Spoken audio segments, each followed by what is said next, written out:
PP सरबराह Bilawal Bhutto Zardari आइनी तरमीम बाबत पीपल्स पार्टी जो मसवदो शेयर करे छॾियो।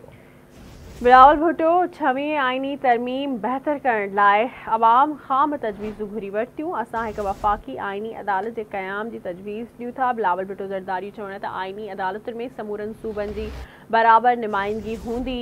आइनी अदालतूं बुनियादी हक़नि आइनी तशरीह बाबति मसइला हल कंदियूं। आइनी अदालतूं वफ़ाक़ी ऐं सूबाई तकरारनि बाबति समूरा मसइला हल कंदियूं। जज जी मुक़ररी वारे अमल खे बि तब्दील करण जी तजवीज़ ॾिनी आहे। हुकूमत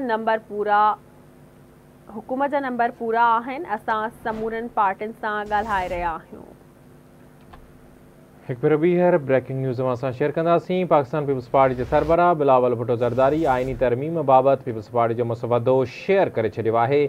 बिलावल भुट्टो ज़रदारी छवीहीं आइनी तरमीम बहितर करण लाइ अवाम खां बि तजवीज़ूं घुरी वरितियूं आहिनि। असां हिकु वफ़ाक़ी आइनी अदालत जे क़याम जी तजवीज़ ॾियूं था। बिलावल भुट्टो ज़रदारी जो चवणु आहे त आइनी अदालतुनि में समूरनि सूबनि जे बराबर नुमाइंदगी हूंदी। आइनी अदालतूं बुनियादी हक़नि आइनी तशरीह बाबति मसइला हल कंदियूं। आइनी अदालतूं वफ़ाक़ी ऐं सूबाई तकरारनि बाबति समूरा मसइला हल कंदियूं।